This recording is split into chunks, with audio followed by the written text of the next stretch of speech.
Endiki mavzu hürmetlik vatandaş. Devlet İşler Katibi Mike Pompeo, Cungo'nun her bir ig'vogarchiligiga, harbiy emas shumi, her bir ig'vogarchiligiga Amerika qattiq javob qaytardi. Dedi mavzuli xabar 10 ayning 27 kun Amerika ovozining Xitoy til programmasi e'lon qilindi. Xabar bunday boshlandi. Amerika Qo'shma Shtatlarining Davlat ishlar kotibi Mike Pompeo juma kuni, ya'ni 10 ayning 26 kuni Amerikada radio riyosatchisi Howard Habitning ziyoratini qabul qilganda bunday ko'rsatdi. Her bir xiris ve ig'vogarchilikka Amerika kuchli javob qaytardi. Biz har qaysi sohalar bo'yicha taqobil turibmiz. Davlat ishlar kotibi muxbirning ziyorati jarayonida bunday ko'rsatdi. Prezident Trump hukumati Amerika Jungo ikki davlat o'rtasidagi raqobat munosabatini tonib yetdi. Jungo'ning ba'zi harakatlari Amerika xalqining manfaatiga tahdid soldi. Jumladan aqliy mulk huquqini o'g'irlash, savdo tengsizligi, Janubiy Jungo dengiz to'qinishi, Jungo'ning olam boshlig'ida taraqqiy qilishi va harbiy kengaymichiligi qatorliqlarni o'z ichiga oladi. Amerika Jungo navbatda savdo urushi ichida turibdi. Bir-birini jazolash xarakterlik tamoyilni beja qo'yishdi. Amerika Qo'shma Shtatlarining prezidenti Trump Jungo'ning rais Xi Jinping bilan 11 ayning 29 kuni Argentinada uchrashdi. Savdo talash tortishni hal qilishga urinib ko'rdi. Davlat ishlar kotibi muxbirning ziyoratini qabul qilganda, Davlat ishlar kotibi muxbirning ziyoratini qabul qilish jarayonida diniy e'tiqod erkinligi masalasi to'g'risida to'xtaldi. Davlat ishlar kotibi Mike Pompeo Xinjiangda, ya'ni mustamlik Uyg'uristonda qurilgan qayta tarbiyalash lagerini, ya'ni yig'ib olish lagerini eg'izga oldi. Hamda Jungo'ning Xristian diniy muratlariga besim ishlatganligi to'g'risida to'xtaldi.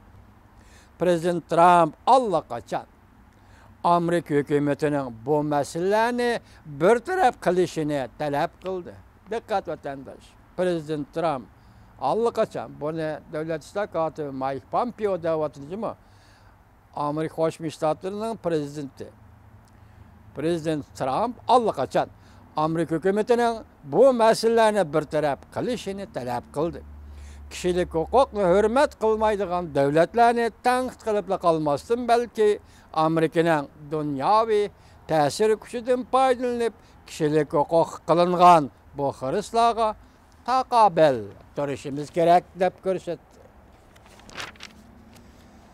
Yaqindan beri Jungo Xinjiangda qayta tarbiyalash lageri qurdi.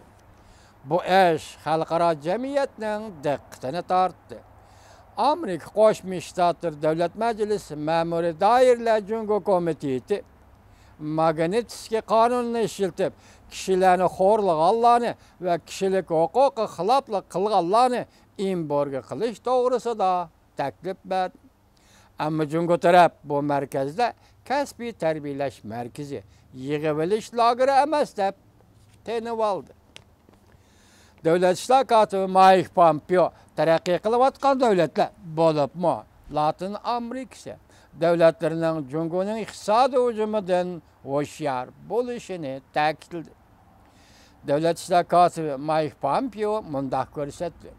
Xi Jinpingning rahbarligida Beijing o'tgan 2-3 yildan beri dunyoning har qaysi joylarida taraqqiy qilayotgan davlatlarga mablag' soldi. Bo'libmi bir yil bir belbog' tashabbusi orqali mablag' soldi.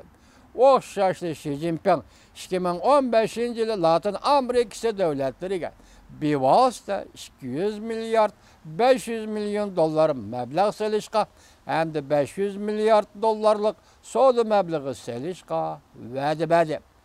Demak, Latin Amerikasini Xitoy mushu dollar orqali ko'mib tashlab etmoqchi bo'lyapti. Ko'rdingmi vatandoshlar? Mutaxassislar mundaq hisobladi. Jungo maqsad chiqaldi bir oyda Amerikaning ta'siri o'rniga Jungoning ta'sirini tiklemoqchi bo'lyapti.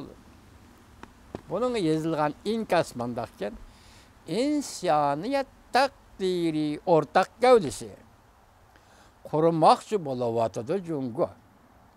Onun sahne sözü komünizm bilen yer şarını birlik keltiriş. Jungo komünistleri bütün dünyaya hükümranlık kılış. Bu Jungo'nun stratejik garizidir. Dünya Savdo Teşkilatı'na a'zo bo'lib kirib, fursatdan foydalanib, Jungo xalqining qon terini sho'mirib, ko'p boylikqa ega bo'ldi Jungo kompartiyasi. G'oldirlik bilan kengaymichilik qilish qoriniyatni avval Amerikaga, ondan Yevropani bo'ysundirish. Avval Amerika qartib, ondan Yevropani bo'ysundirish.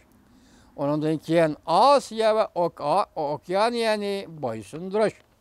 Afrika qit'asi to'g'risida so'zlamayli qo'yaylik. Xuddi Jungo fuqarolarini qul qilgandek, butun dunyo xalqini qul qilishdan iborat. Bu leksimizin asaslık mazmunu hürmetli vatandaş Amerika Qo'shma Shtatlarning davlat shtat kotibi Mike Pompeo debdi ki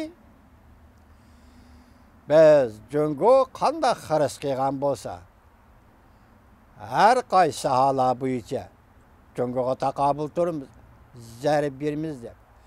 Shundaqli kishilik huquqiga oid masalalarda Prezident Trump hukumati hozir bu masalani Jungodagi kishilik huquqiga oid masalalarni Prezident Trump hukumati hal qilish to'g'risida hukumatga buyruq tushirdi degan gap. Mana shuni esimizda saqlasak bo'ladi vatandosh.